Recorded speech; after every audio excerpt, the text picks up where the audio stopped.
Awesome. I just switched these headphones.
Welcome to Denver Startup Week.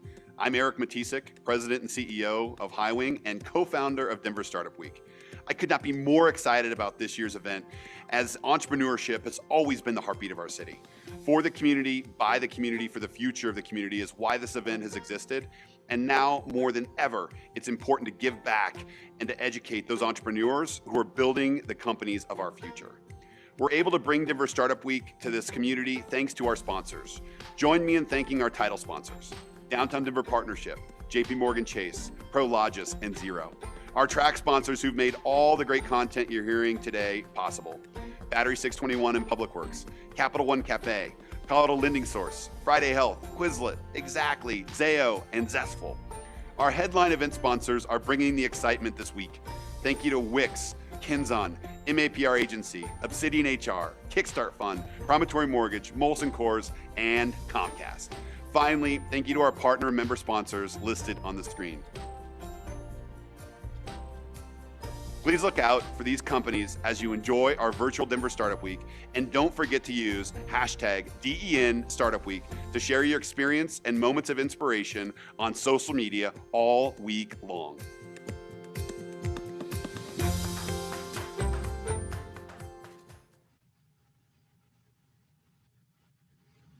Hi, my name is Matt. I'm the CEO of Zestful, and we're an employee reward and engagement platform for companies and teams. We make it really easy for companies to create fun goals for their teams to complete and share with each other. Things like learning something new, getting outside, or even sharing an awkward selfie. For every goal you complete and share, you earn points, or pancakes, or lemons, or unicorns. You get to pick whatever the currency is, which makes it a lot of fun. And these points, or pancakes, can be used to redeem prizes like company swag, cash on your Zestful card, or even towards team prizes like virtual happy hours or trivia nights. We created Zestful so that we could stay connected and build a fundamentally better culture no matter where we are. And we hope it can be just as fun and rewarding for your teams.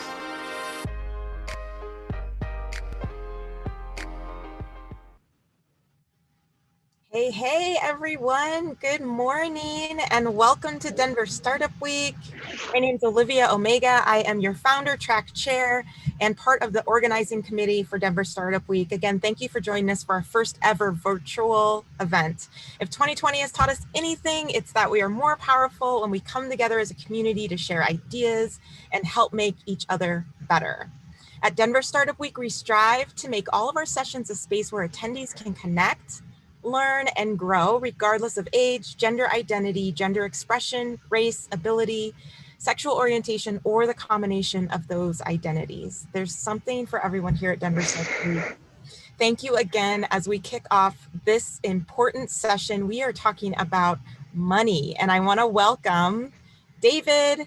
I want to welcome Aaron, Nate, and Jen. Go ahead and take it away. Thank you. Well, good morning, everyone. My name is Jen Underwood, and it's my privilege to moderate this incredible session today. You are in for a real treat. I am a freelance writer and a contributor to Forbes Advisor. I also do some financial advising on the side, but the real treat today are these three panelists that we have.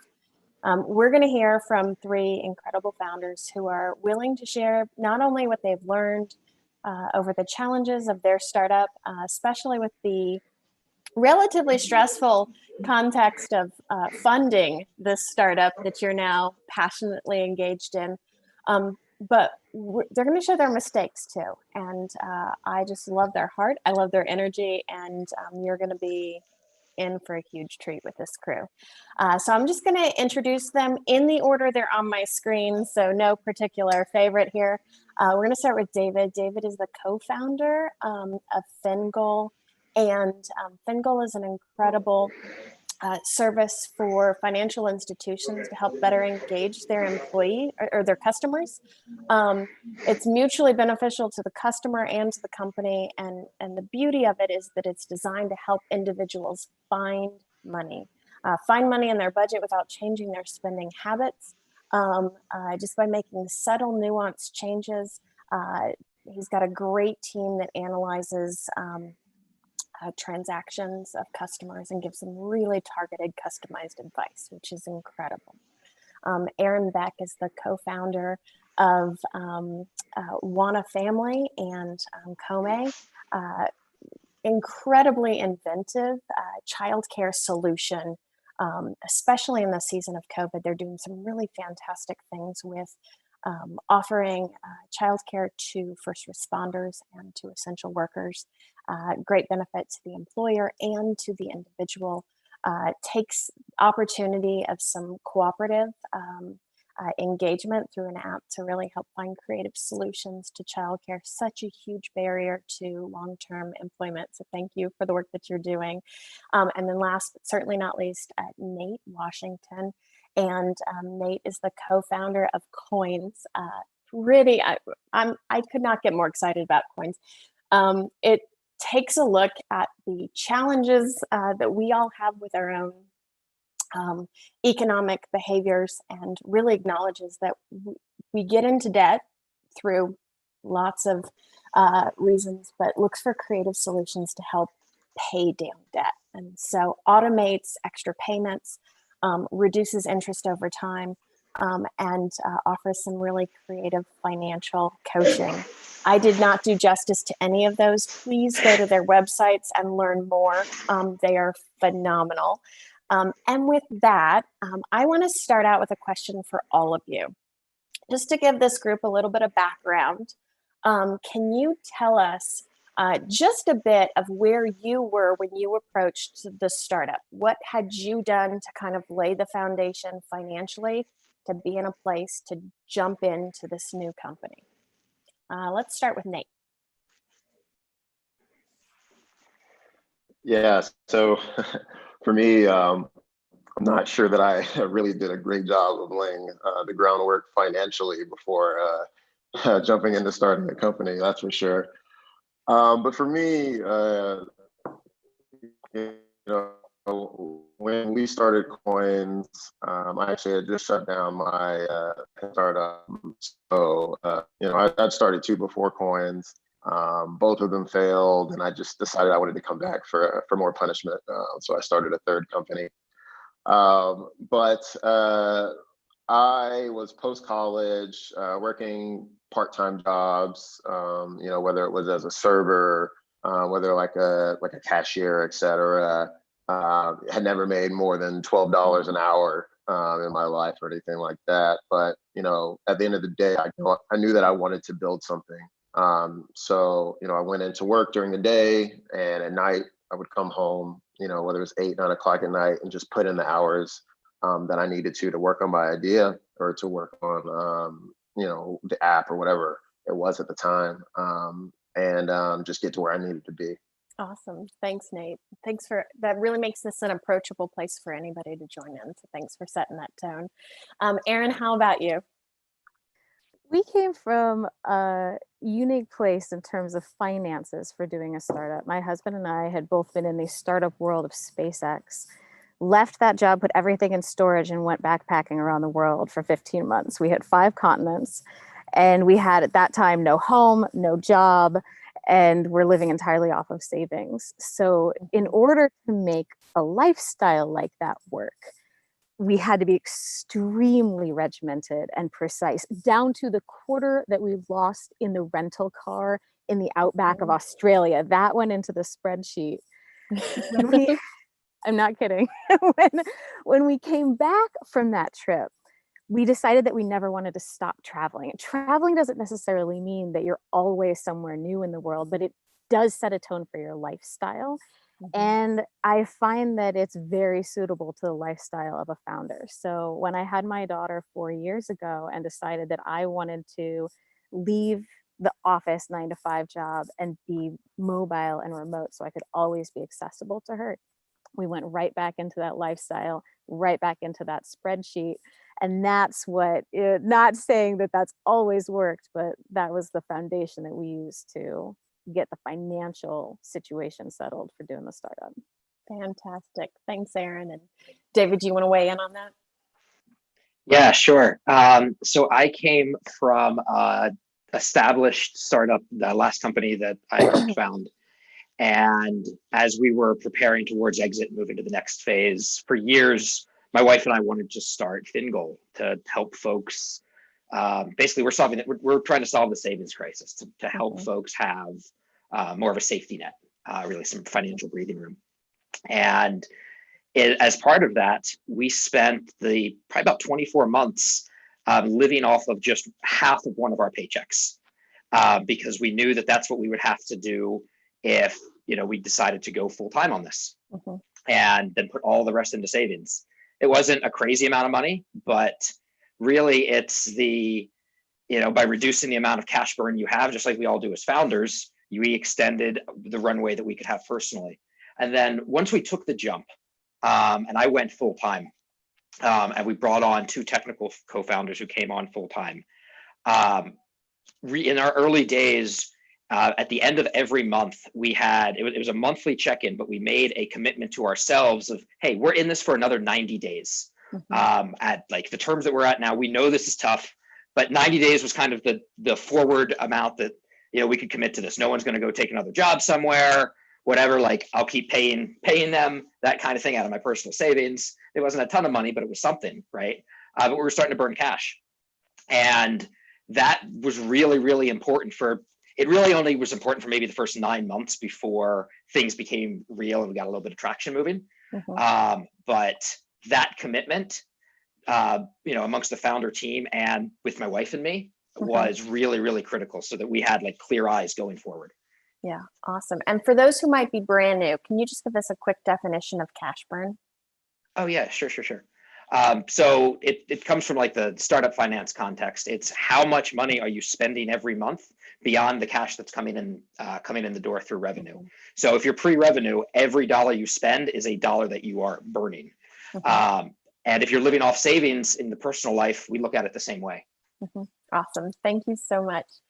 Aaron, I want to start with you. Looking back, are there things that you spent money on when you first launched that if you had to do it over again, you wouldn't? We spent. Sorry. I asked Aaron. We'll come back to you, David. Oh, sorry.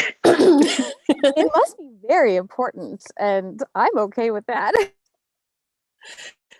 I'll jump in real quick, and then David, I want to hear what you have to say too. Absolutely. And what I started with was what I thought I needed as a founder, which was a nest egg for this new business I was creating. And over the first year, I spent a lot of money. And it was all the money that I had put together for this nest egg, for this is what I'm using for my business. I hired outside vendors for everything from legal to accounting to development, because my assumption was that was the most efficient way for me to build a team as a first-time founder. I had so much that I was trying to take on at one time. I said, let's go find the experts. Let's pay them to do the job the right way. At the end of the year, I was out of money. I had half a product because, of course, nothing runs on time. So we had gotten maybe halfway through development, but we hadn't finished. What we had really didn't work. And I had nothing left to pay anybody anymore. And because we didn't have a product yet, or traction, or revenue, there also wasn't an opportunity for investment. And because I had invested in this case for us, invested in third parties, once the money ran out, so did the team. And the team was gone. So I had a product that I couldn't support with no team to keep it going again. And it was at that time after our first year where I maybe had $1,000 in the company bank account. I had enough credits on AWS to last for 8 months. And I said, this is it. I've got $1,000 and 8 months in credits. And then everything shuts down because I just can't put anything else in. That's when we actually started as a company. That's what I learned what a cash equity split was. That's when I learned how to really negotiate with talent that would stick with us for the long term as internal staff. That's when I learned how to bring on interns. And that for us, when we had nothing left at all, is when we really learned how to be a startup and when we were successful for the first time. So going back, I would invest internally on things like loyalty and green folks who get the job done over time and learn and turn into all-stars. That's what I would do the second time around. Awesome, thanks. David, what were you going to add? What did you learn that you wouldn't do again? Sure. Not at Fingal, but the last company that we started, we outsourced everything from the beginning. Top tier talent, but we had the cash to pay for it, but man, did we burn so much more than we had to. And it really made me appreciate that how much you can get done scrappy. I was just talking with my team this morning, and I think about how much we've gotten done over the past couple of years and the cash we've actually had to spend to do it. And it blows me away. What we've spent, used to spend in a month to make almost the same kind of progress. It was ridiculous. And I didn't make the mistake twice. I will say with this one though, I spent too much money on Facebook experiments, like read lean startup, and like, okay, well, let's go out and figure out what the right messaging is, or who our customer is, or what our product should be, by spending thousands of dollars a month on Facebook experiments and Facebook ads to see what works and what doesn't work. We totally could have done that for like, I don't know, a 10th to 20% of the price and gotten the same learnings. But we weren't quite as scrappy there as we probably should have been. Yeah. Awesome. On that note, I think all of you have mentioned that you've got some tips or tricks to increase your marketability without really investing a ton of cash. Nate, do you want to jump in on that? Yeah, for sure. Definitely echo David there in terms of Facebook experiments. You know, we've had external pressure to do Facebook marketing and things like that before we were ready, and burned a lot of money on that. It's hard to really get that right until you feel like you've had product market fit. But for us, I would say in terms of increasing like marketability, I mean, it sounds simpler than it is, but really, you want to just kind of be everywhere, right? So for us, we make a point of, or early on made a point of participating in a lot of different like pitch competitions, things like that, that would kind of get our name out there, and you know, would kind of have us displayed places and things like that. Another thing we did from a marketing standpoint is we started partnering with financial bloggers, and things like that. So you know, they're always looking for new products to promote, you know, that they'll put online, things like that. And then as an added bonus, the backlinks give us better SEO, so that when people are searching for things that are very similar to us, you know, they'll find us a lot more easily. And then a lot of times we'll kind of pay out, you know, bloggers or things like that on an affiliate basis, or things like that.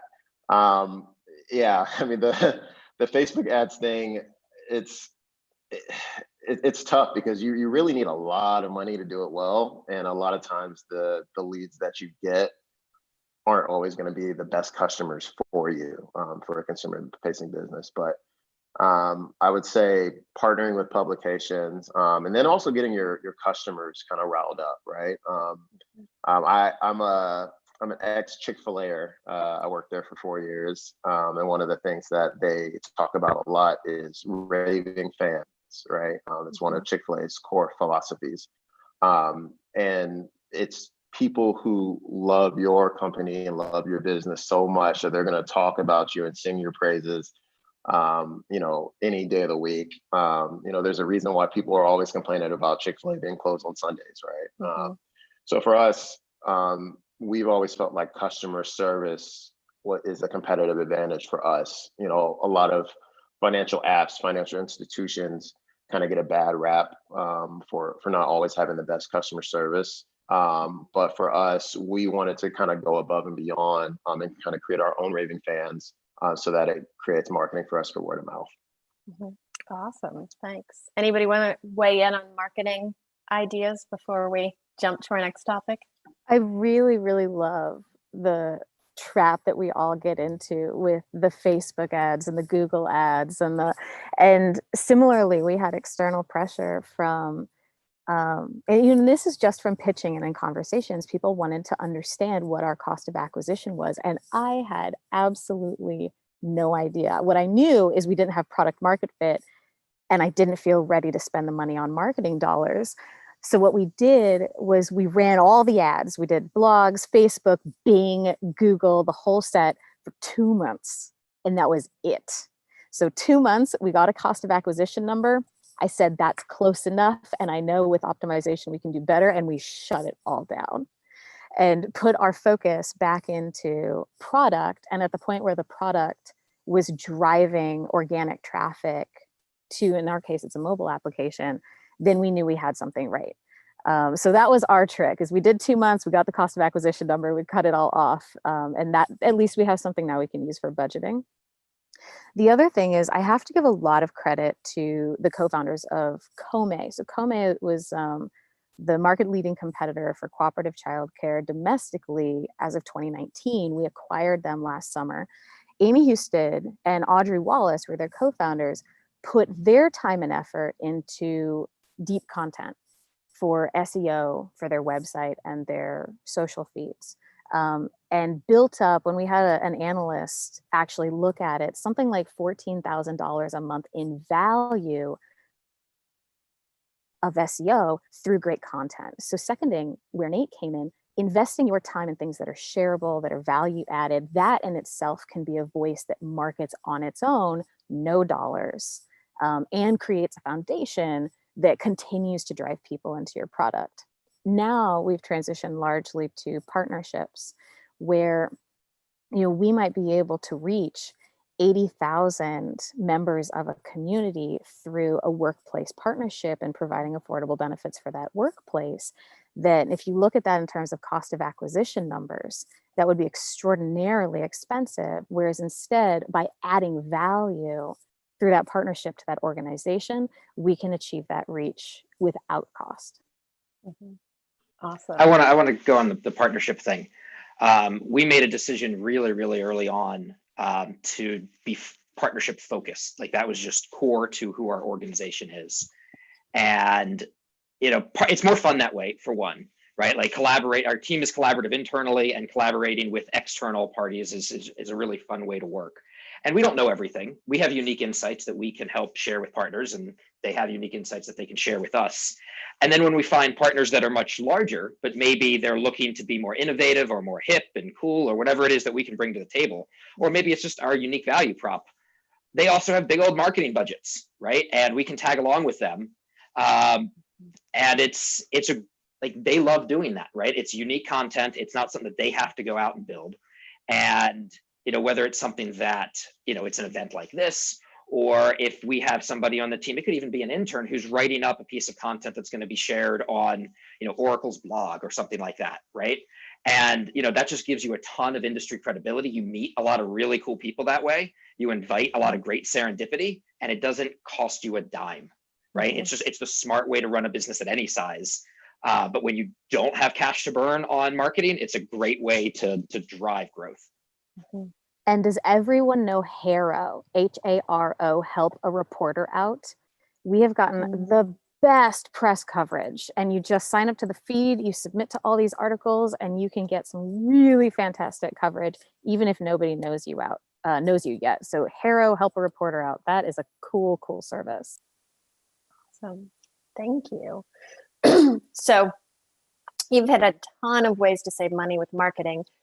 Let's look at general operating procedures, monthly expenses. How do we trim down what is just consistently going out each and every month? David, I'm going to let you start with that. Yeah, sure. As I'm sitting in a co-working space, but having an office as a cost is definitely something to really think critically about, especially right now. If folks are remote, think about that. If your team is going to be in person, you probably have some negotiating leverage with a co-working space right now, depending on where you're based and what kind of workflow is like in there. We don't spend money on swag, vest not included. But like this is the only piece of Fingal swag I have. Like that's it. We have some stickers, but we never went t-shirts, hats, that kind of stuff that feel like the startup-y things you have to do. We don't spend money on like big expensive happy hours to get folks together, right? We can have a lot of fun in ways that aren't super expensive. Now we're doing team happy hours all virtually, and we just find free games online that we can play together. Like we have this free version of Pictionary that's just gotten like the team's nuts about it, and it's a lot of fun. Like you can build. Aaron was talking about loyalty earlier on. You can build team loyalty without spending money on things, right? Like there's better ways, especially early on, to drive a cohesive team culture and loyalty without spending a ton of cash. Yeah. Anybody else want to weigh in on that? No. You should be able to get almost all of your services on credits or at a discount, and if you can't, you probably don't need it. And this is something that I do come to odds at with some of my team members from time to time, which is they might come to me with a really great service and say, oh my gosh, if we just spent this $15 a month, we could get so much value. And value is one of those things that becomes really expensive with this guise of actually adding something that is required. And it might be that it's going to take me 2, 3, 4 times as long to get something done without this service, but my limited resource right now is usually money, not time. And so I have to say, when we run out of money, we're done, but we've still got time to give. So put the time in. And that means that we do a lot of stuff on Google Forms. Google Forms is a great free service. We end up doing a lot of code-free development by not even code-free development, but by putting it into a Google form first. So anything that we would put into development hours we put into offline like Excel spreadsheets and Google Forms first to make sure that, again, it's the product market fit that demands investing the development dollars or any other services that would need to support that. Awesome. Awesome. I'm going to pivot here a little bit because I want to look at how this impacts your world. You know, as founders, you are eating, sleeping, and breathing this baby of yours. So Nate, I'm gonna start with you. How did launching into your company change your personal budgeting priorities? Yeah, so I think for me, just kind of getting started, I kind of had to kind of take a step back and stop comparing myself to some others around my age. So, you know, like I said before, when I started the company, I was just kind of post-college.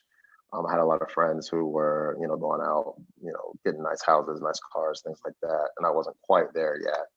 I definitely kind of like in my early mid-20s, kind of felt a need to kind of keep up with that. But I just kind of had to take a step back and say, you know, the company is really kind of a priority, right? Like it's kind of like your baby at that point, right? You know, there's a saying, live like no one else so that you can live like no one else eventually, right? So, you know, like I said at the beginning, you know, before I started the company, you know, I hadn't made more than like $12 an hour in my life. So I was already living pretty lean to begin with. But I kind of took some time at that point to kind of move back in with my parents. You know, I was single, not married, things like that. So, you know, I was able to do that and kind of saving money on rent, bills, things like that kind of helped me kind of focus on, you know, building the company. From there, you know, even beyond that, you know, I've always kind of focused on, you know, how can I keep, you know, my living expenses low, you know, rent, you know, how can I find, you know, something that kind of fits, you know, where I want to be, but isn't super expensive. Is it having a roommate? Is it living in a different part of town or things like that? I didn't have a car for quite some time, you know, I would just take the bus when I needed to, you know. It's obviously everyone's situation is different, right? You know, what I'm saying, you know, it's obviously like as a single young male, you may be able to do that, but if you have a family to support, you might not be able to do that. But I would say the biggest thing is just trying to find things that are extra that you can kind of cut down just a little bit. You know, it's a cliche, but every dollar does go a long way, right? And maybe even putting everything into a spreadsheet and just kind of seeing where all of your money goes and kind of taking a hard look at each and every category could go a long way. Yeah, I'm so glad you said that. We talk a lot about spending leaks. Do you know where those few little dollars are going? And when you find them and see how they add up over the month, over the year, over a 5-year period, is that where you want your money to go? Absolutely. David, do you have anything to add on how this changed your budgeting, personal spending? My wife and I refer to the days before we used Mint.com and the days since, because our relationship with money has changed drastically. She's always been super frugal and like really smart about day-to-day stuff. Whereas I was the kind of person who would go to the grocery store and refuse to look at the prices because I'm going to the grocery store to be inspired so that I can cook up something wonderful.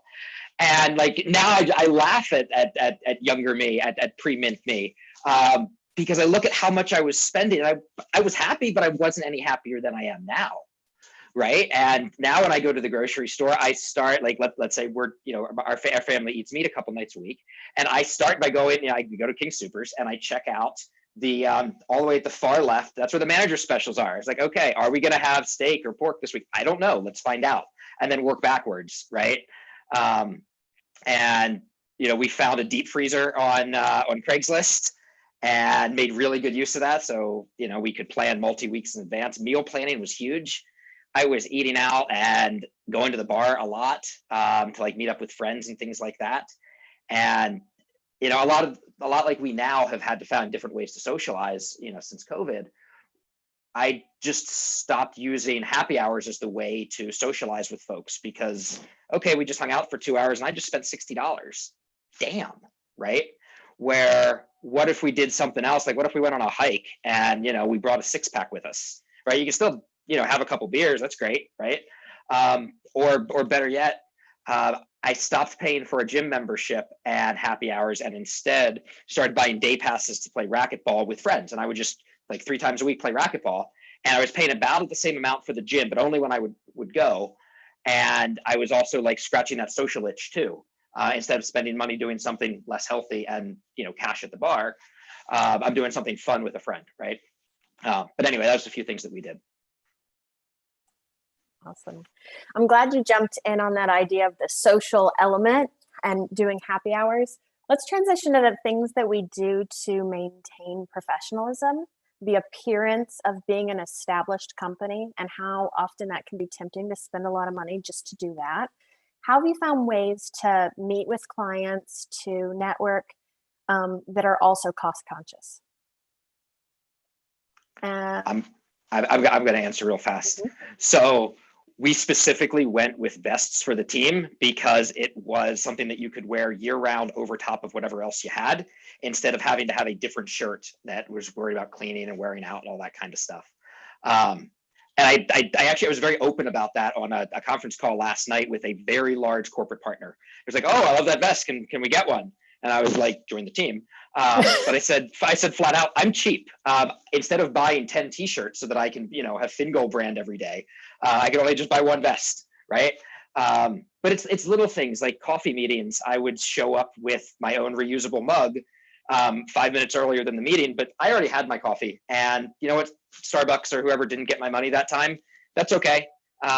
Whoever I was meeting with just assumed I already had coffee and it was fine.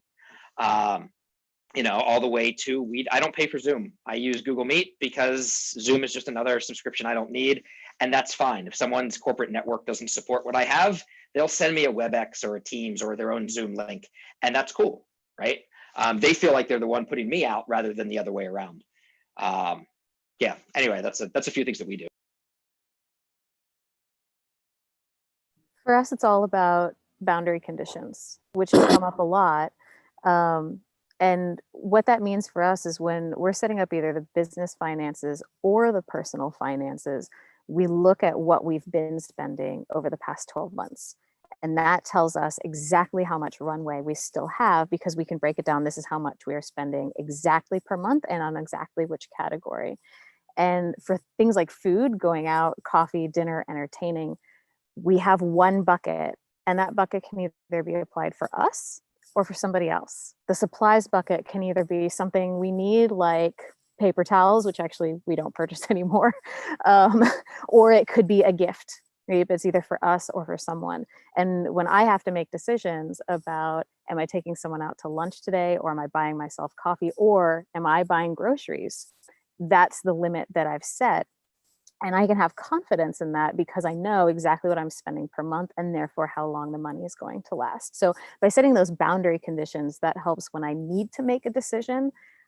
I know which way I need to swing, and that gives me the confidence to say, you know what, I'm bringing my own coffee today. I think for us, in terms of like, maintaining appearances and like professionalism and things like that, it's really something that hasn't really concerned us for the most part. We've always been pretty kind of upfront about who we are, what we can and can't do. We have customers that will tell us a lot. Like I thought you guys were a lot bigger than you actually are, right? When they realize we're like 6 people actually. And even in the early days, my co-founder actually would call consumers that signed up for our app. He would pick up the phone and call them, the next day and say like, hey, like, just checking in, see about your experience so far, how's it going, et cetera, et cetera. And people love that, right? But for us, we're a consumer facing company, but, we do have some B2B partnerships, and we've explored that over the past year or so. Kind of as a way, kind of similar to what you said, Aaron, right? It's easier to partner with companies and get access to new customers as opposed to trying to find each and every single customer, one off, right? But for us, we've we've been pretty transparent. If somebody comes to us and says like, hey, we want to do XYZ, we want to do what you do, but we want to white label it this way, and then we want to build a separate app or something like that. It's just, hey, we can't do that. Or if it's something that, we can do, but like we actually could do, but we just physically can't do it because we don't have enough people. A lot of times we'll have that conversation, right? We'll say, hey, we can do this, but we're going to have to build in certain costs into, the contract or something like that, right? And I mean, at the end of the day, you're always going to have companies that don't take you seriously when you're a smaller like startup. And a lot of times it's better to know that upfront so you don't waste time, right? Because as a small startup and as a small startup founder, that time is important and it's so valuable. So you don't want to waste it. I think Nate nailed it with customer service. I think it's so much more important to feel good than to look good, because appearances can be defined in so many different ways. But if you make your client or just the person you're interacting with go away feeling great, that's a whole lot better and more memorable and more impactful than if you happen to follow every social norm or the trendiest support system or whatever that particular day. I will wear shoes with holes in them to a meeting and it can be a conversation point. Yeah. And I think David mentioned last week that as startup founders, you guys are all a little rogue anyway. And so owning it, leaning into it. So I think that adds to your creativity, the ambiance. There you go. You get the whole package. Wonderful. Well, Nate described it as authenticity, right? And just being Yes. upfront about who you are. And, so we sell to banks and credit unions, financial institutions, folks like that. And there's some things that I can't cut corners on, like security and privacy and that kind of stuff, right? But sharing that, hey, we didn't have a big, company Christmas party, right? Like I hosted it at my house and I cooked, right? Like that's okay. And sharing those kinds of stories, especially once you've gotten past like the quick niceties and built a little bit of a rapport with somebody, and showing a little bit of vulnerability and that your priorities are in the right place, because customers need to hear that, right? They don't want to hear that you're too cheap to do anything right, because that's terrifying, right? Like, are you doing really dumb things? But if you just share that, hey, we don't have a corporate budget, we don't spend like that, but we're able to get a lot more done for the resources we have, and that's a huge advantage we have. But it comes back to being authentic, like Nate and Aaron said. And one thing I want to add to what you said, David, kind of sharing those stories and things like that. I think a lot of like potential corporate partners and people like that actually find it pretty cool. Because I think there's a lot of corporate people that kind of wish they were in the startup world or wish they could kind of like found something. And we've definitely run into like a good number of people that like hear kind of like our war stories and they're like, oh my gosh, that's so cool. Like, and it actually builds a rapport. So. And that is so true right now, right? That folks that have been in the corporate world their whole career, maybe they're a potential partner or customer, maybe not, right? But there's some alignment in terms of what you're working on in their personal interests. They have time because they're not traveling, they're not in as many meetings now, to be able to live vicariously through a founder is something that they really enjoy, because they probably enjoy the security and whatnot that they get from the corporate world. But having like just dipping their toe in the water can be really fun, especially right now when we're all looking for different ways to have fun. Awesome. So I think that Aaron mentioned earlier just the cost of third-party vendors, specifically lawyers, accountants, those professionals outside of your purview. Do you have any suggestions of how you've been more creative or found solutions that meet your needs for the time being? And I'll start with Aaron if you want, or Nate, either of you. I'm Sure. not getting I don't feel like I have a good ground to stand on, actually, because I got extremely lucky. And there are times as a founder where you just get lucky. And I happened on exactly the right attorney who very much functions as an internal member of our team. And I don't know how I could run the company without him. And I literally mean that. So Stepan, if you're listening, Shout out. But I will say that the first thing that I did was I hired another lawyer to do our entity formation. And it was a sole member LLC when I started, and I spent over $1,000 on it. And then afterwards realized that I could have done it on LegalZoom for like $70.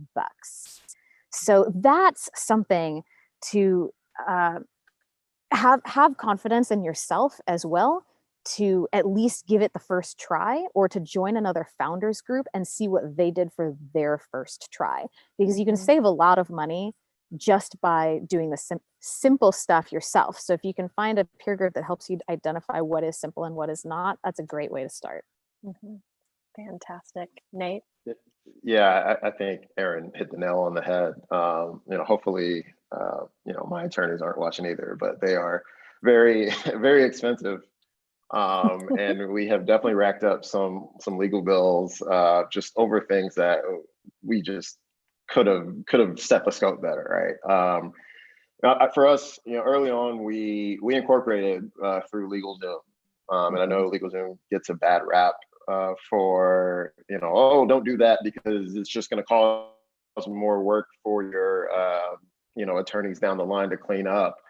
But the way we looked at it was like, we have to get to down the line first. So if we get there to have something for them to clean up, at least we made it that far, right? But we needed to incorporate, and it was definitely a great way for us to save cost.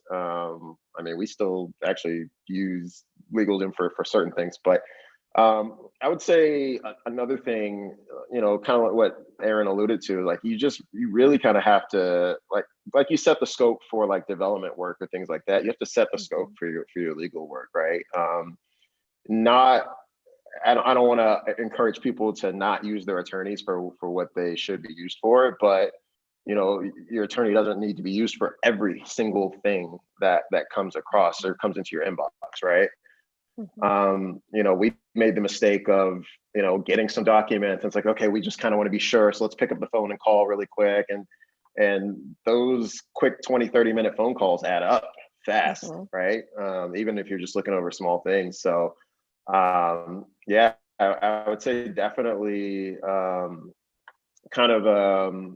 just do some initial work yourself. We got scared into kind of being a little too detailed with our legal work because we got stuck in some bad contracts early on that we had to work our way out of.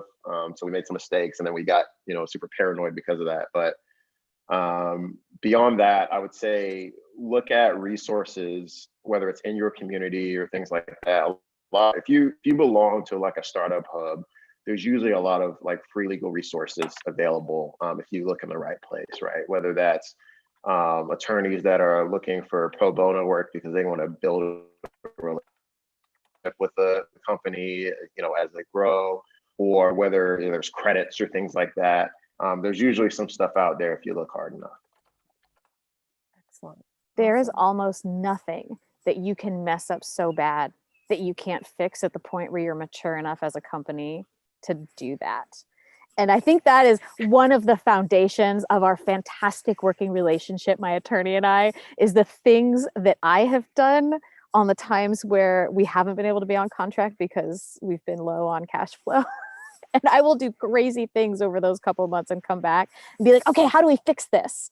And that creativity is a lot of fun. But really, you can work your way out of almost everything. So just do it. Awesome. I got a great question from the group. Can you, any of you weigh in on how you found a founders group? Yeah, I just posted a couple resources into the Q&A response for that. There's a few things. There's social events at Startup Week. It's a little bit harder this year, of course, but still go to them, right? And see who you can find. We've met some really cool people that way. If you're at the right point, accelerators, especially if you're a technology company, can be really, really valuable. And there's all sorts of them out there. And there's tons of sessions during Startup Week talking about different types of accelerators. And then there's a new resource. I put the website in there, a new website that Foundry Group has sponsored along with some other folks to create an online hub within local communities like Denver, but they're launching them all over the country. Online kind of founder community to support each other, share best practices, ask questions like this. And then you might be able to find things within your vertical, right? So we're part of like several fintech startup groups that they're all over the world, but they exist on Slack and we can ask each other questions.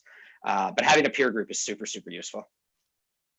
And meeting people like Nate and Aaron is really great too. Fantastic. Excellent. So as we are, we're kind of exploring what's out there and how we've, troubleshot specifics. Do you have any advice on, I'm brand new, I have no clue, how do I begin the funding process of this company? Nate?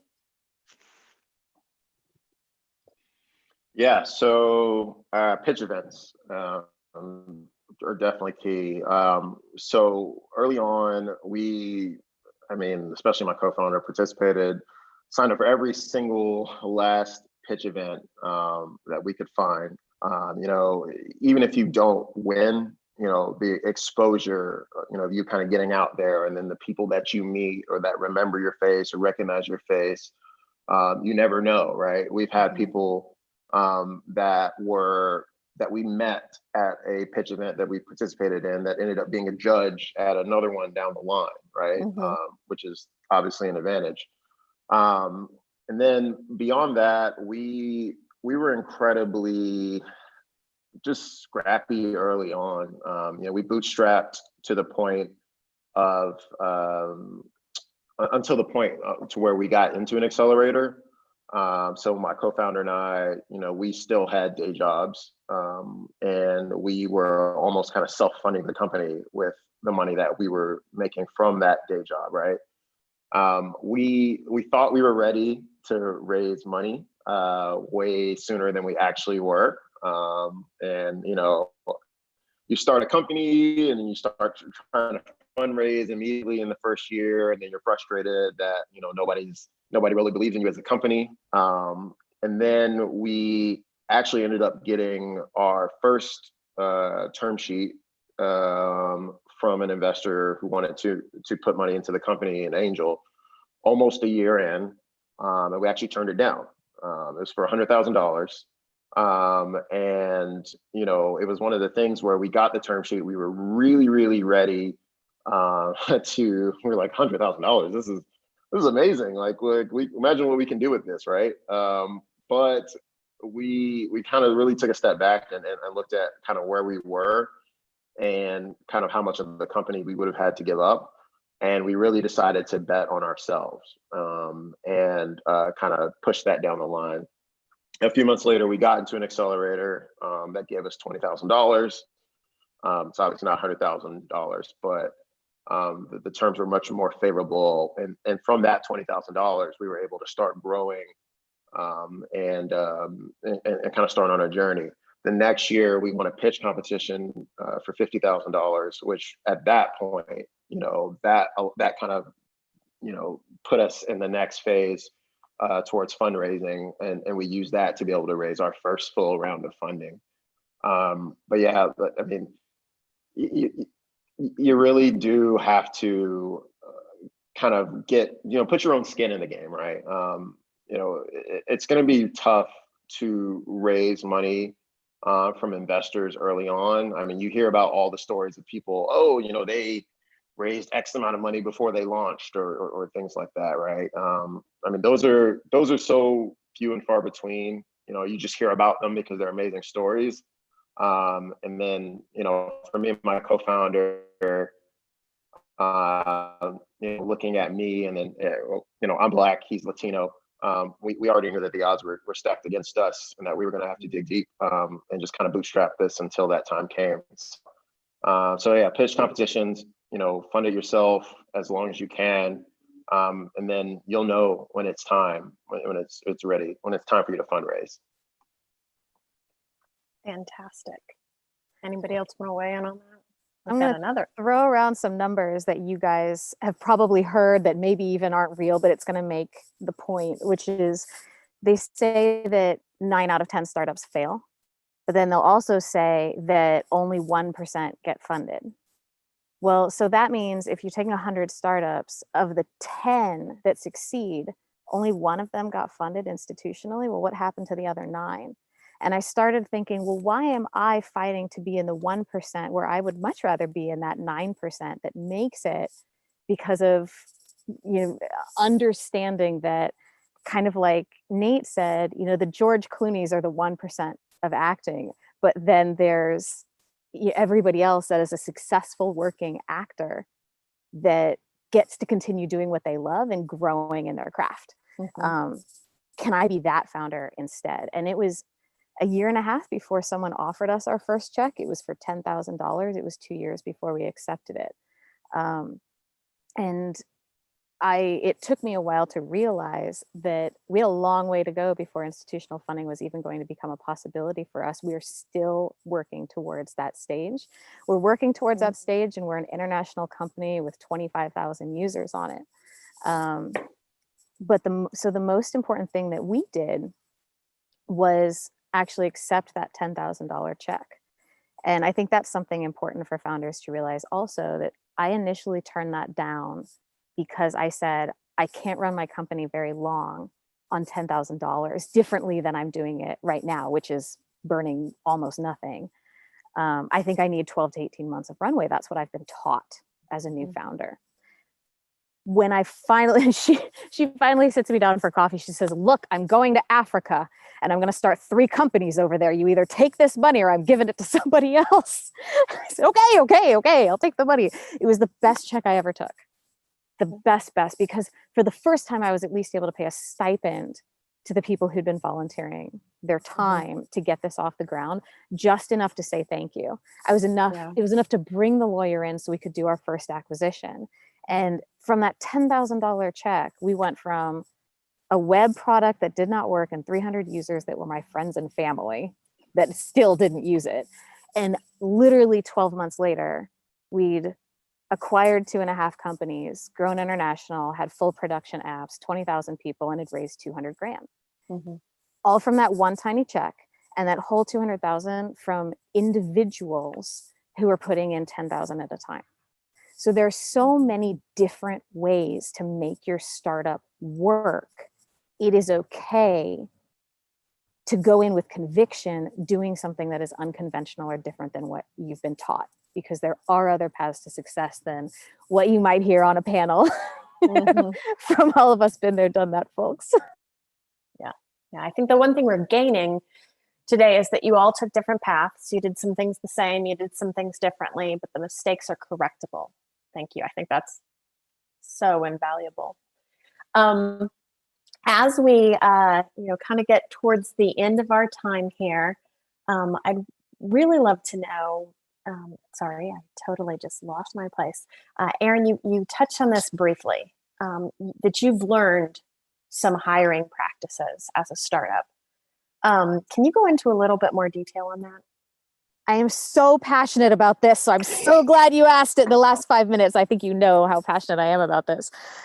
We hire part-time staff, and any investor that you talk to, not any, but many, are going to say, well, full part-time staff, they're not committed. You're not in this if you're not sleeping on the floor, eating ramen, working all night. We're parents, and we deliberately hire and create a lifestyle that supports people that are past that phase of their life and doing a startup. And the incredible value that gives us is, there are times where the cash flow is good and everyone's getting a paycheck, and there are times where it's not and people aren't. But the wonderful thing is that if people are part-time, they have side gigs that allow them to continue working with us through that time. It's not an all or nothing binary situation. It also gives them the time and flexibility to spend the time with their family, to be where they want to be when they need to be there, and not focus on work all the time, which helps in preventing burnout. And what we'll even do for folks is we actually set up job shares for our own employees. So we have one, for example, that we've set up with 2 other companies. She works 3 other companies, and then we helped coordinate those jobs for her to help give her the kind of stability that we want to know that she's going to be with us a long time.